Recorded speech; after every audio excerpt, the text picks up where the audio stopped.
IPL 2024 ఎడిషన్లో భాగంగా Gujarat Titans, Punjab Kings జట్ల మధ్య గురువారం నాడు జరిగిన మ్యాచ్లో ఓటమి కోరల్లోకి వెళుతున్న పంజాబ్ను శశాంక్ సింగ్ తన అద్భుత బ్యాటింగ్తో గెలిపించిన సంగతి తెలిసిందే.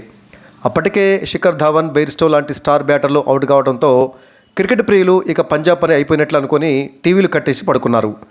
200 పరుగుల విజయ లక్ష్యంతో బరిలోకి దిగిన పంజాబ్ 111 పరుగులకే 5 వికెట్లు కోల్పోయింది. సాధించాల్సిన రన్ రేటు చాలా పెరిగిపోయింది. పైగా పేరెనికగన్న బ్యాటర్లు ఎవరూ లేరు. దాంతో పంజాబ్ పని అయిపోయినట్లు అనుకొని టీవీలు కట్టేసి పడుకున్నారు. తెల్లారి లేచి చూసేసరికి ఆశ్చర్యం, పంజాబ్ గెలిచింది. అదెలా, ఎవరు కొట్టారు అని చూస్తే శశాంక్ సింగ్ పేరు కనబడింది. కేవలం 29 బంతుల్లో 6 ఫోర్లు 4 సిక్సర్లతోటి 61 పరుగులు చేసి నాట్అవుట్గా నిలిచి పంజాబ్ను గెలిపించాడు. అతనికి అశుతోష్ శర్మ సహకరించాడు. శశాంక్ సింగ్, అశుతోష్ శర్మ ఈ 2 పేర్లు క్రికెట్ అభిమానులకు పెద్దగా పరిచయం లేని పేర్లే. వీళ్లే పంజాబ్ను గెలిపించారు. ముఖ్యంగా శశాంక్ సింగ్ వీరోచిత పోరాటంతో ఒంటి చేత్తో పంజాబ్ను గెలిపించాడని చెప్పాలి.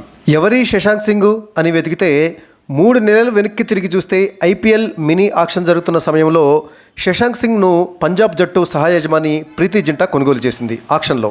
అయితే క్రికెటర్ల వేలం జాబితాలో శశాంక్ సింగ్ పేరుతో 2 క్రికెటర్లు ఉండడంతో తాము అనుకున్న శశాంక్ సింగ్ను కాకుండా అదే పేరుతో ఉన్న మరో శశాంక్ సింగ్ను పొరపాటుగా తీసుకున్నామని పంజాబ్ కింగ్స్ సహాయ యజమాని అయిన ప్రీతి జింటా వ్యాఖ్యానించింది.